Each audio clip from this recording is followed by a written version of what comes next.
people are really quick to guess someone's age just based on how they look. Or even worse, they don't even really guess it directly. They just compare them to someone else that they know. Like, for an example, oh yeah, they're around Samantha's age, or they look like Jackson's age, and I'm like, how the fuck would you actually know that, you know? Because I feel like people treat age like it has a look to it. Like, if you can visually just detect if someone is 14 or 17 or 30, but I don't think that's actually real. I don't think age has a visual category like that. For an example, I'm almost 20, and people literally have told me and thought that I'm 14 or 16 or 17, different ages depending on the person. And it's not even something that I can control, just it's how I look, you know? But that doesn't actually change what my age is. And I've noticed this goes both ways too, because I know someone who's 25, and if you don't know him, you could easily assume that he's like 19 or something younger, but he's not. He's 25, and it's just like the whole system of guessing just doesn't really work, you know? And I think what bothers me isn't even the fact that people get it wrong sometimes, it's just how confident people say it.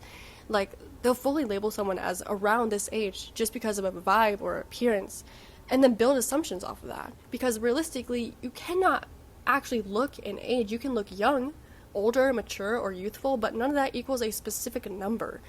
And I think people just use age as a shortcut for description instead of actually describing what they're seeing. So, like, an example, instead of saying, she looks youthful, or he has a mature presence, you know, it's like they're actually saying instead, oh, they look like they're 17, or, oh, they're, like, probably 23. Like, why, you know?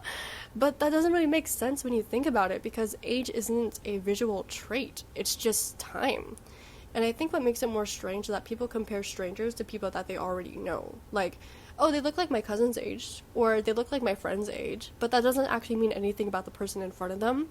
It just means that they're matching patterns in their own life. And I don't know, I just feel like we could describe people way more accurately if we stopped using age like a description tool. Like, instead of saying, oh, they look like 16, maybe you could just say, they look young, or they look confident, or mature, or soft, or I don't know, they look older for their age. Like, the actual descriptive traits, you know? Because at the end of the day, age really doesn't have a look. It, you know, like, it's just, I think people just get used to saying it like it does. But when you actually think about it, it kind of doesn't make sense at all.